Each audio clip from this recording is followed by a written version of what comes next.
Hi and welcome along to the Invincible podcast with Lee Judges. We are here. You know what, right? At the time of filming this, we have finished watching the first friendly of the season. Arsenal drawing away with Nuremberg 1-1. What are you looking behind you for? Seeing if Mo Farah's about, like, you know, and Carnu, you know what I mean? Hey?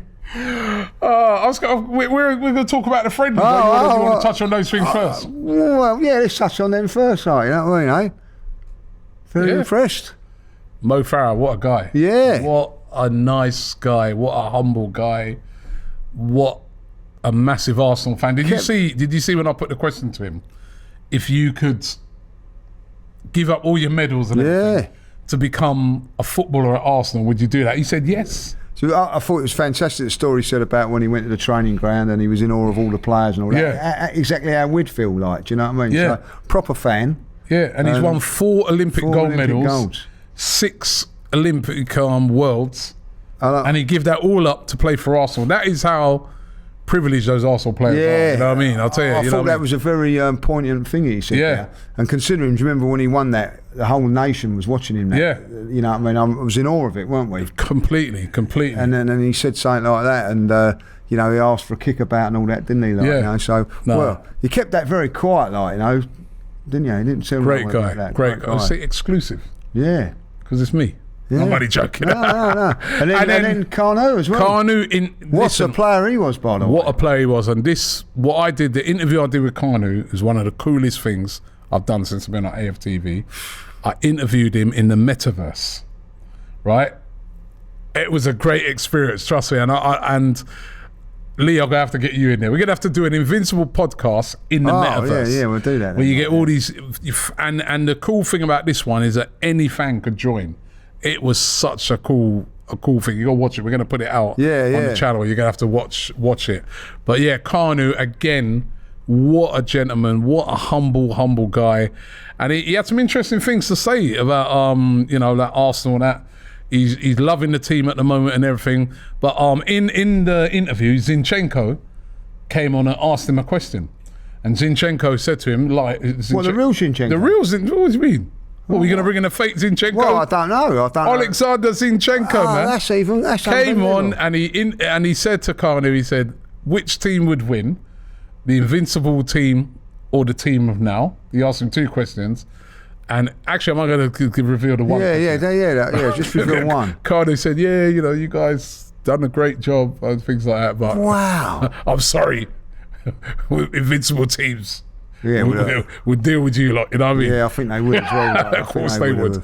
But no, it was great. It was great. Carnu. What else did I do last week? I went to the F1. That was good. I'm in the British British Drivers Racing Club. That was proper nice. That was. Yeah. Watched the Grand Prix and that. Very nice. Max Verstappen, what a performance. Lando Norris, how good was he? Yeah, that was brilliant. I'm not into Formula 1, but like it was always guaranteed he was going to win. Centre Court, Wimbledon. Right, with hospitality. That was unbelievable. I know you did it last year. Yeah, it's fantastic. That was unbelievable. And went to see The Weeknd on Friday as well. That was a bit of a... Oh, yeah, you did invite me. It was a great week, man. I'm telling you, I was buzzing. I was absolutely buzzing, man. I was knackered, though. And then today, watching Arsenal in a friendly, for the first time since the end of the season, getting to watch the Arsenal. And some things don't change. Another draw. What do you make of it? Oh, I'm not overly disappointed with it, but in other parts I am. I always say this now. I like a little something to whet your appetite going into games and things like that. And you see a new signing. Look, going back in our day when we first fought, you never see a new signing until the actual game, didn't you? Yeah. Do you remember that? Like, deadline day. Yeah, I remember like when Charlie Nicholas signed, for instance. It was, you know, the first time you see him was actually when it was the... Oh yeah, because they never used to show friendlies. Friendlies show them all. Friendlies were just all behind closed doors, or they'd be in an empty stadium somewhere or whatever. Yeah. So that was the first time so you'd have the excitement of it all. Now, of course, you've seen all these pre-season friendlies, but last season in that game, I see... look, listen, we said it about this time last season when Jesus signed. Wasn't over keen. I'm not saying like over keen. I wasn't like blown away by him as when we signed him, see him in that 45 minutes, whoa, I'm a lover. You know what I mean? And that I didn't see that with Kai Havertz today. I didn't really do much, but I see it with Nwaneri. Wow, what a performance from him. Oh my God, 16 years 16 years old, and the way he played, some of the skills and the confidence. That is it for me. You know, obviously these are all talented guys. You know, Kai Havertz is talented. You know, Jesus, they're all talented. You know, Vieira, talented players.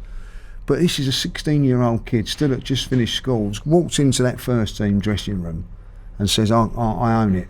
I can do this and do that. And demanding the ball today, and some of the skills physically looked very, very good as well. I think he's some player. You can see why Arsenal pulled out all the stops because they were under serious threat of losing him, because obviously he hasn't, you know, when you're that age you don't sign a full-time contract, you know, you've got to do you go scholarship then your contract, and all the big clubs are hovering, and you can see why. Even nowadays, even when a kid is in an academy, scouts are watching him every week. They're seeing what they're like, and they all wanted him. Man City wanted him, Chelsea wanted him, Man United wanted him. There were clubs abroad that wanted him as well, and it was looking like he could go as well, because they were offering him big money. And he's decided to stay at Arsenal, and I'll tell you what, he's a player for the future coming through that academy. We're producing great players out there. I know you say the future. I think he's going to make appearances in the first team this season. You think? I do, yeah. What I see today, I know it's only a friendly, but I like what I see. The strength of him, the ability. He goes past players like they weren't there. I know it's not they weren't great, but we didn't beat them.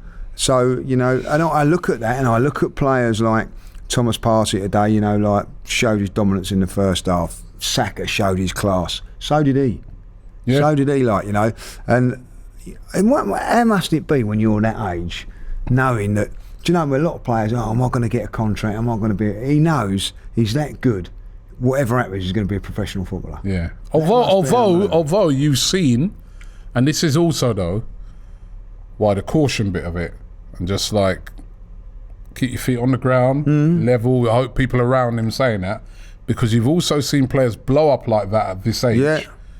And not end up having a great career, and not end up playing at the big clubs, you know what I mean, dropping down the leagues and things like that, or not even making it at all. 100%. I remember watching Jack Wilshere. Jack Wilshere was like that when I see him, but there was a player called Emmanuel Thomas who was like the captain of... remember Emmanuel Thomas? Like, you know, and I thought, wow, he's nailed on to be, you know, I think like he was the, you know, captain of that team that Jack was in, nailed on. Never really hit the heights. He's become a professional footballer, but didn't do it with Arsenal, like, you know what I mean? I know it's a different... you got to have a little bit of luck with places and everything like that. But what I see of this kid... Charlie Patino, another one. Yeah, talent, you know. And to be honest, fair play to Charlie. You remember when he come into, I think it was a League Cup or a Europa, and he'll come on and done really, really well, and you think, wow, you've got to take your opportunity. And what I see of this guy, I just see... What I see of him today was... you know, emphasise only a friendly, but I see skill, power, and desire all in one performance there. Yeah, he was outstanding. He was, you know, if you look at the friendly, I'm going to pick out him. I'm going to pick out Saka as usual. Saka did his usual thing. He was absolutely outstanding. He was the threat. You know, I mean, you can see he was levels above. Great to see Saliba back. Didn't really have much to do in the first half. But good to see him back. But they just looked solid, you know what I mean? Ramsdale, all those guys who just did their... It was a pretty quiet game. Fabio Vieira was all right. A little bit shaky at first, but then grew into the game. Didn't do enough, though. Yeah, he could have done a bit more, but he wasn't too bad. I thought in the second half now, with some of those players that came on, I was a bit disappointed. I was a bit disappointed in Kai Havertz. It's your first game. I want to see you chomping at the bit a bit more. Yeah. I know he didn't really get enough service. Started off well. You know, he started off all right, but I don't know, maybe it's just me being a bit too harsh, because if I'm being honest, the game, he didn't really see enough of the ball. I was disappointed with Balogun. He had two big chances. Now, I think in a way this is where it's unfair a bit, right? Because, like you said, in the past, friendlies were behind closed doors and all stuff like that. Everything's scrutinised now, even a friendly. Yeah. But he missed two big chances that, you know, especially the second chance. He did so well. He looked so sharp to get around the keeper, but then to put it into the side netting. Was it almost a thing? I think Julian said, like, you know, or Ty might have said it, where you sort of almost like you're celebrating before the goal's even scored. Yeah. You know? I think Ty said that, I think. So I was a bit disappointed that Balogun didn't get on the score sheet. But this is the pressure that some of these players are under, even in a friendly. I felt today, you can see, a little bit of pressure on Eddie in the first half. I thought he tried a little bit too hard. But is that because he knows that Balogun's coming on in the second half? Yeah, we've got these players. I mean, there's a lot of competition now for places at Arsenal. 100%. And those two know whoever comes out of these. It could come down to whoever performs better in these friendlies before the season starts stays, and the other one gets sold. Yeah, and a point I didn't make in my fan cam, which I should have done. I'd like to see Kai Havertz play when Thomas Partey's in there. Because I don't care what anybody says, Thomas Partey just dominated that midfield and just gives us that little bit more authority, and where we can. If he's going to be, is he still going to be there? Well, if he look, he dominated. They never got a kick. They never got out of our half because he dominates the play and the tempo of it and all that. Like, you know, we had so much control of that game in that first half, and I think, you know, which we didn't in the second half. I think that's down to because he's there now. If you've got the control of the game, will you see a little bit more of Kai Havertz and players like that? We didn't have the control in the second half, like, you know, and that's nothing against Jorginho, who's a very good player, by the way, but he ain't in the league of him. And if we're going to sell Thomas Partey, they're going to have someone massive coming in. Because you could see the difference, the drop-off when he's not there. I think he's a fantastic player. Mikel Arteta said after the game, as one of his comments, he says, yes, he was asked about, you know, did he get to see what he wanted to see in the game versus Nuremberg, and he says, yes, many of the things that I saw in the first half, and especially with the effort of the boys, they've only had 3 training sessions, so I had to give them minutes and exposure for them to understand and start connecting with each other again. I see only really good changes in the amount of I see only really good changes with the amount of changes we have made, and this is why the game declined, especially in quality and in control, but we knew that was going to happen.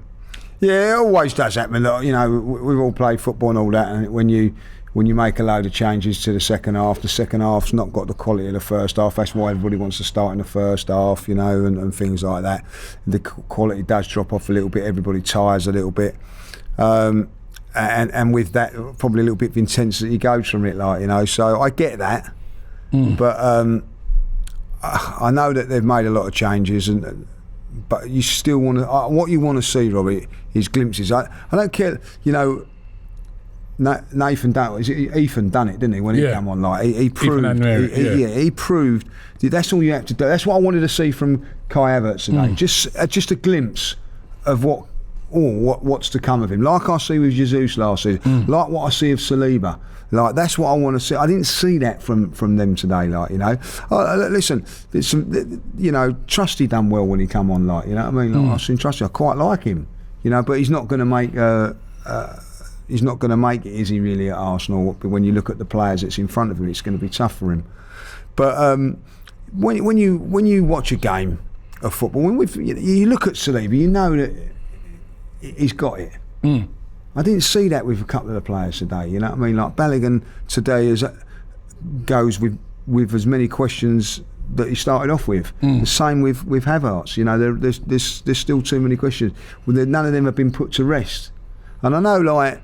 And for me, that's what I wanted to see today. I wanted to see, like, them explode and do the business and go, whoa, you know, we're right about him. Look, that, you know, we're going to America. It could be completely different.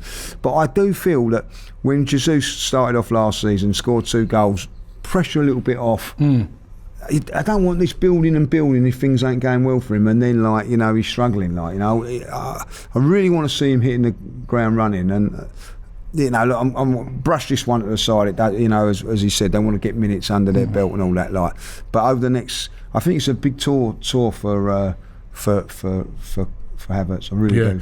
Well, Mikel Arteta was asked on asked about Havertz. He was asked, where do you see Kai Havertz playing? And his answer, typical Mikel Arteta, we will see. We have to see how he adapts and get to know each other and build relationships. Football is about that, and time will tell where he sees best. Thanks for answering that, Mikel. You know what I mean? Well, now we're none the wiser. Where's he going to play? Well, you know, you spent £65 million on him. If you don't know where he's going to play, he must have an idea. Of course where he does. He's not going to say. He's not going to say. He's not going to. But I'm still intrigued to know, where is Kai Havertz going to play? Where is he going to play? He's going to play in that number 8 position. Is he going to play as a right winger? Is he going to play as a striker? Where is he going to play? Well, it looked like he was playing in the Granit Xhaka role today. He was, but and when you know, and he's got some big boots to fill there, doesn't he? Yeah. Because he was outstanding last season. So, you know, it's a very, very interesting. I honestly believe with this one, Robbie, that Mikel's got to get this one right. This is a big, big move, because it seems to me, £65 million. Well, I want this player. All right, okay. If you really want him, we'll get him for you. You know, and I'm not convinced that it's the right thing for the club at this moment in time. Hopefully, I think that this is where Mikel's got to get this one right. And I think that I like Havertz. Like the first thing he done today when he went past play, got smashed in the face.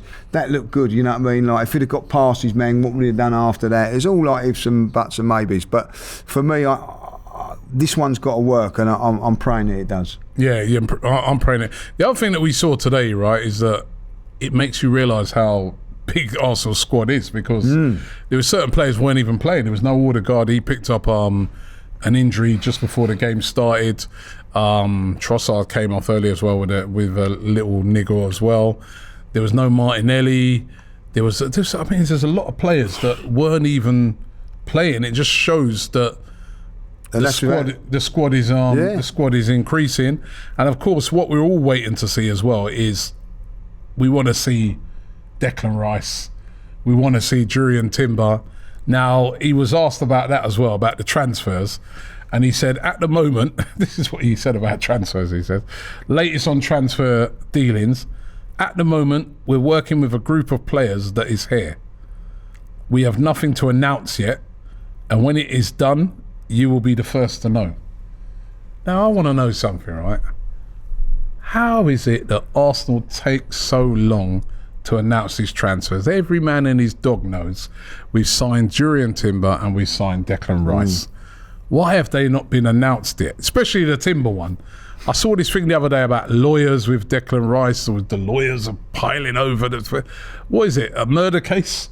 When they've got about 50 bundles of notes to go through or something. I mean, it's. I said the joke on the watch along where, you know, a friend of mine said, I hope that Declan Rice has signed a long-term contract because by the time he's announced, the contract will be finished. You know, I mean. Why is it taking so long to announce these? It's ridiculous. And I was having to think about it while I was doing a watch along, and you know, Julian was saying, "Oh, it's all about it's a big transfer, it's lawyers and all that lot." So, don't take that long on deadline day, does it? Yeah, that's true. They're signing them like at 10 to 12, and then the old fax machine. And the fax machine, and it's all done. You know what I mean? Like, lawyers ain't going over things in on big deals and all that. Like. So I don't really know what to make of it. I think it's all done. It's probably like all this razzmatazz around like announcing it and but then like even that. When they do the razzmatazz, it's all leaked out anyway. Look at the one with Havertz. Before they could do all the razzmatazz and that, it's almost like someone in the media team said, you know, I've had enough of this waiting, man. It's going to let everybody know. It's going to let everyone know anyway. So we all saw the video and we all saw the photographs before it even came out. I even saw a leaked picture of Jurriën Timber. Yeah, I think his brother released it or something, didn't he? Or is it something like that? No, but his brother released the thing that they were doing like a leaving party, and then they released it. Oh, I mean, what? Oh, I know. I remember last year. Do you remember there was pictures of in the stadium? I think that's why they've shut the stadium now when they see Jesus walking. Yeah. So they've shut that now, like, you know, and things like that. But what's the point in keeping it secret? You all know that this signing. Yeah, like, no, can't you just announce it? Why keep it secret? Just announce it, like, you know what I mean, or even just come out and say, look, it's all done. We just got to sign off something. It's, you know, the lawyers. You know, I don't believe that, like, but you know, Who's on it? Johnny Cochran. So when these when these like last signings and on like deadline day, are they already done then, are they? And it's just for that is a great point for dramatic things, because how can you get something done in 2 hours and then medical done in all that time? You know, like. You know, they're flying into the thing, and I'm not believing it all. I think it's all. I think it's to do with, you know what I mean. I don't know what it's to do with, like, but it's taking a saga. Ages. It's taking ages, right? And you know, I don't understand why it takes so long. But listen, they are going to get done, and that's going to be another 2 players that come in. But you just see the size of the squad. I mean, there was even certain players playing in that friendly, like Cedric, who, by the way, had an absolutely poor game. Hein, the goalkeeper, had a bit of a shocker as well, right? But there were some players playing there that we know are going to be moved on this summer. But you know, why is Cedric playing then, right, and not Holding? If it, you know, they're going to move these players, I just don't understand. I guess, it a little bit. You know, I guess they'll play in the other games. I don't know. What, all the way over America, like for? You know, look, listen, Bellerin done it last year, didn't he? Yeah, he played like in Nuremberg and then was out in the American tour. It's kind of a thing where they are still members of your squad, so you've got to get them up to speed. You've got to get them fit. Even if you think about it, even if you want to sell them, they got to be fit. If you want to loan them, they got to be fit. Yeah. And if you're not able to sell them and you're not able to loan them, then they're going to be part of your squad for next season, so they still need to be fit. Yeah. So whichever way you look at it, those players, whether they're being sold, whether they're being loaned, or whether they're staying, they have to be at peak fitness before, you know. So what are you saying, like the likes of Walters and Trusty who played today probably going to be loaned out, then that's why they're holding back on Holding? I don't really understand it all. I don't know, but I just think it's about getting all of those players fit. Did Holding play against the Watford? I don't know. I'm not even sure if he did or he didn't. Yeah. Like, you know, but I'm not saying that he should be getting going. I'm saying, but that's the perfect time to get some minutes under your belt. You know, like Cedric has played today. Again, he's not really done himself any favours, has he? Like, but even if he'd have played well today, would he have done himself any favours? It's a difficult one. I don't really know, you know, how it works now. It's all changed, isn't it? Like, but they have got to trim down the squad at some stage. Where were like players like today? Nwaneri wasn't there today. Zinchenko wasn't there today. Lukonga wasn't there today. Yeah. Apparently they've all got little Lukonga's got little injuries. Zinchenko's over there. Yeah, he's over there. Nwaneri's definitely over there. Yep. Didn't Martinelli, I know, is definitely over there. Yep. Didn't play today, like, you know. So there's a lot of players still to come back, and you know what I will say, it's going to be a very, very strong squad next season. It does look like it's going to be a strong squad because there were so many players there that you know now that you've added like your Havertz, does he start? You know what I mean? When you bring in, you know, your Declan Rices and people like that, I think Declan might start. He starts, but 105 million he's starting. But what does that say for other players in other positions? You know what I mean? So, but you need a good squad. Yeah, need a big squad. Depth is so important with this season, and especially with the Champions League. You know, so. But yeah, listen, it was the first friendly second friendly if you count the Watford game. It's 1-1. We haven't lost. Players are getting fitter, stronger, and we got to remember that last year, when Arsenal played their first friendly against Nuremberg, they weren't that impressive until Jesus came on and turned the game, and then they built, didn't they? They then went on. They played in the Florida Cup, I think, or they played against Orlando. Did we win that game? We beat them. Yeah, but weren't convincing. Weren't convincing. I think we were losing 1-0, weren't we? I think we was, and ended up winning that 1-2. And then we ended up winning that 2-1.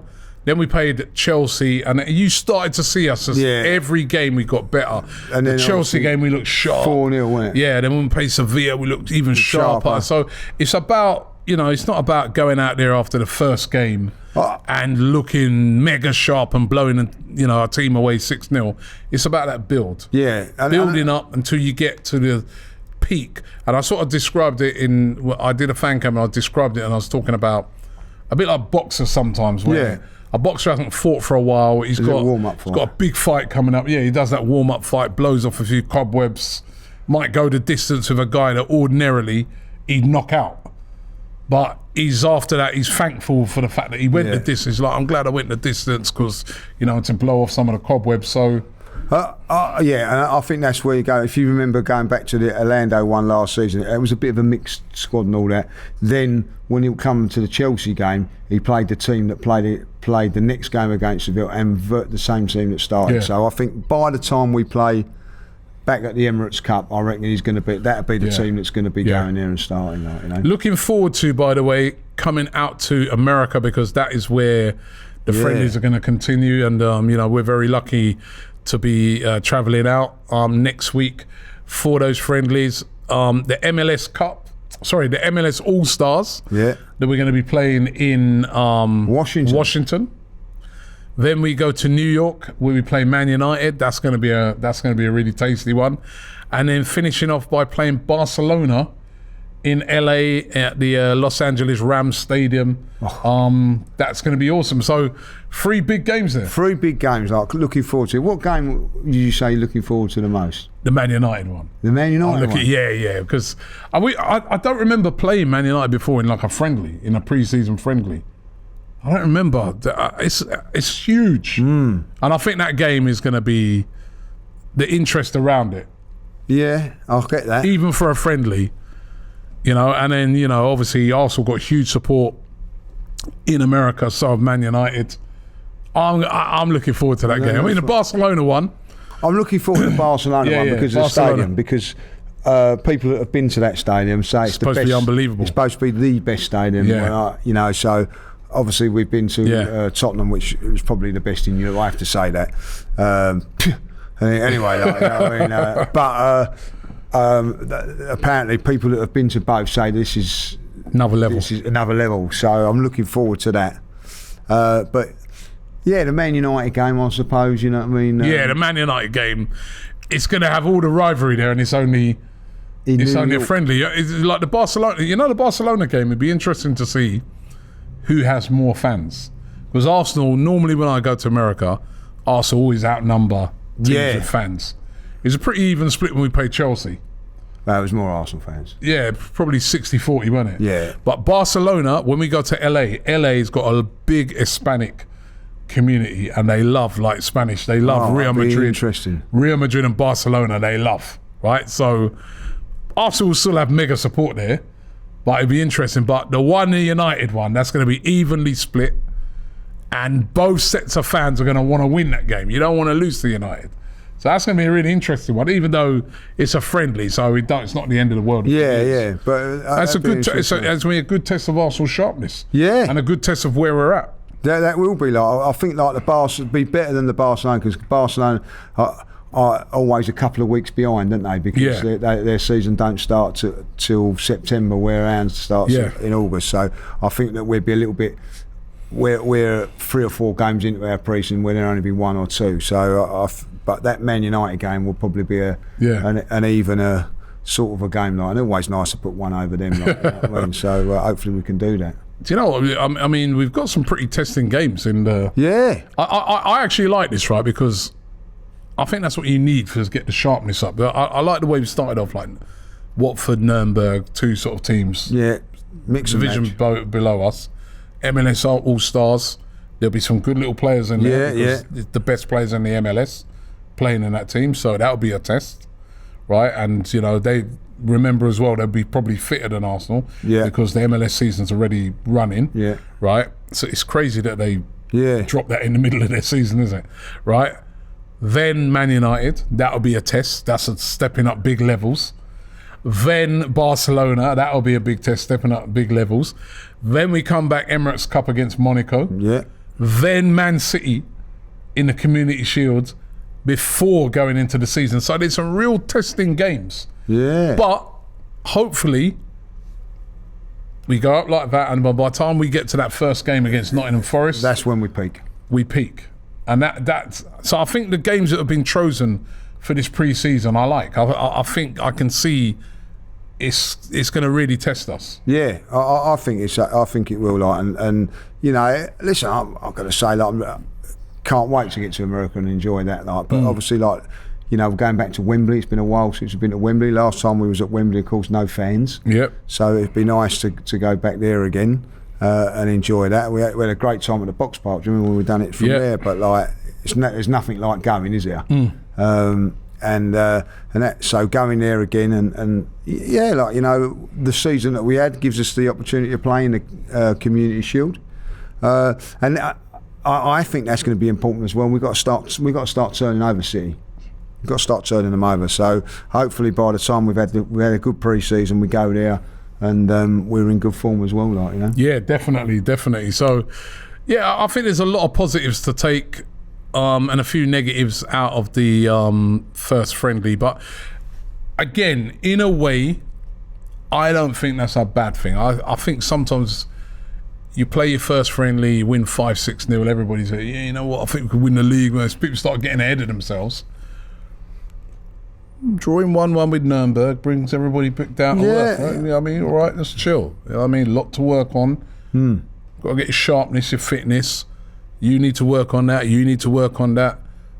I mean, and I think that helps in the build-up. Sometimes if you have too much of an easy pre-season where you just breeze past everybody.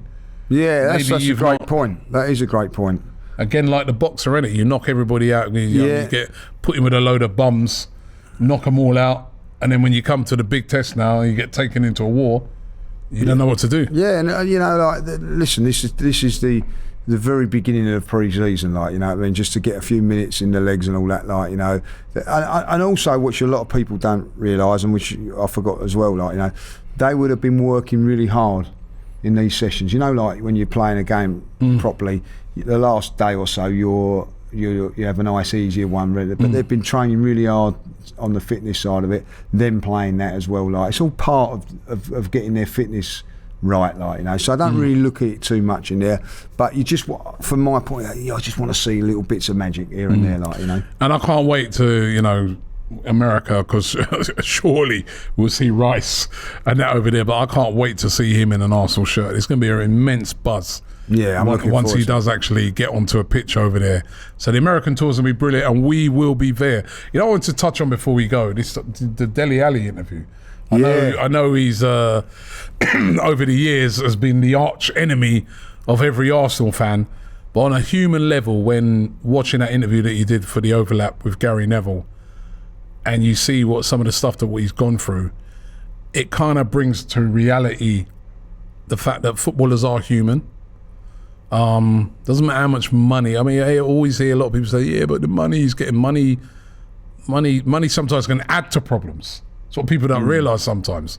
Money can just like make problems that are like ×1, ×10, right? You get a lot of hangers on around you, you get a lot of people that are not genuine around you, and it looks like he's kind of had that all his life, starting with, you know, with his own family.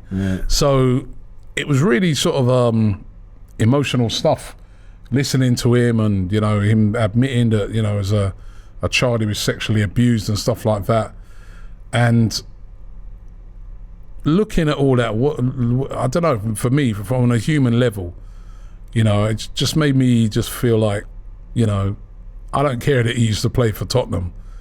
You know, I hope this guy can rebuild his career, you know, and because he was a very, very talented player. And I'd heard my son was at MK Dons, and I used to talk to some of the coaches there and that, and they used to tell me that, you know, when they signed Dele, because he's probably been their biggest ever signing. He came through their ranks, and they used to say that, you know, he was a little bit of a tearaway, you know what I mean, like he'd go home after training sometimes and like literally there's no one at home.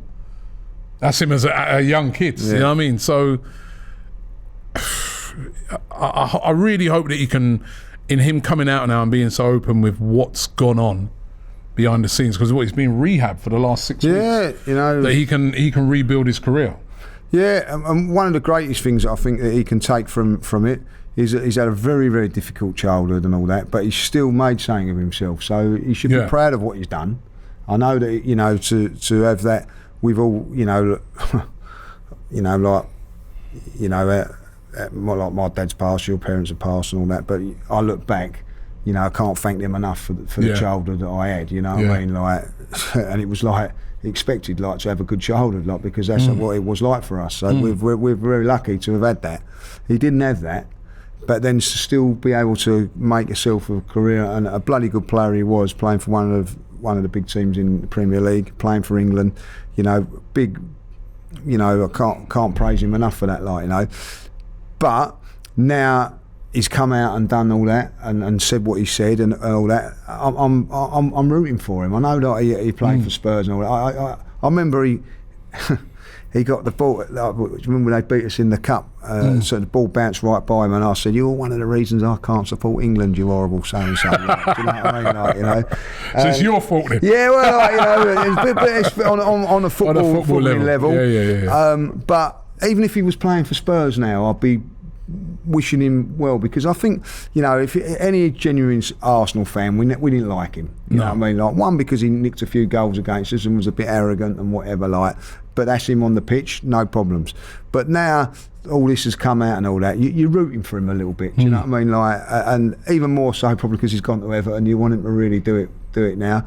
But I really hope that with all the help that he's got and everything like that, he can get himself back on track and make something of it. Because I felt also he was being a bit taken the mickey out of because of his fall from grace and everything like that. It's been a massive fall. Yeah, you know, and I don't think that documentary done him any favours whatsoever. You know, particularly like with all what we know now. It's even worse. So, I mean, I've seen a lot of people having a go at Mourinho for that and saying, "Oh, look, you treated him," but I think it's people being wise after the event. Jose Mourinho probably didn't know all the things that have gone on in his past and stuff like that, and he's dealing on face value. And if a player, and I think that goes for any manager, a player who's of immense talent is not performing, you're not going to be happy, right? Because the manager's under pressure. He needs to deliver as well, right? So, but I think what the whole Dele Alli thing's underlining, and that goes for every player, even players that, you know, I'm sure there's players at Arsenal as well. We don't know sometimes what's going on in the background. We just expect every player to turn up 100%. and deliver, and we don't care. And you know what I mean? In football, you know what I mean? You can have a day where you're not 100% because, you know, I mean, I remember Paul Merson, some of the stuff that he said. We've been to some of his events. You know, just before he's about to play a football match, he's lost 100 grams in bets. You know, and then we expect him to go out there. You know, there's a lot of players that have got problems and issues, and I'm glad that Dele Alli's been, because the first step to dealing with these problems, especially when it's mental health or things that have gone on in your past that are still affecting you, is to talk. Yeah. And when you talk, I mean, I don't think he could have come out and said what he said 20 years ago. Nobody would have any sympathy. 10 years ago.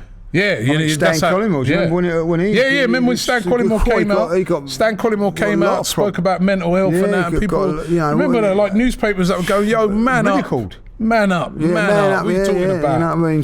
So it's great that a player can come out now, be as open as he is, and people understand and have sympathy, and will give him time now to try and rebuild his career. 100%. And listen, look, you know, people like myself, who was a big hater of him because of the Spurs thing and all that, now have not got, you know, because he's come out and that, like, you know, fair play to him, well done and all that, like. So anybody that's having any sort of problems, depression and whatever, talk to people, make sure you do, because there is people that will listen and sympathise, you know what I mean, and root for you. It's not a road that's going to end in a dead end, you know what I mean? There's help out there now.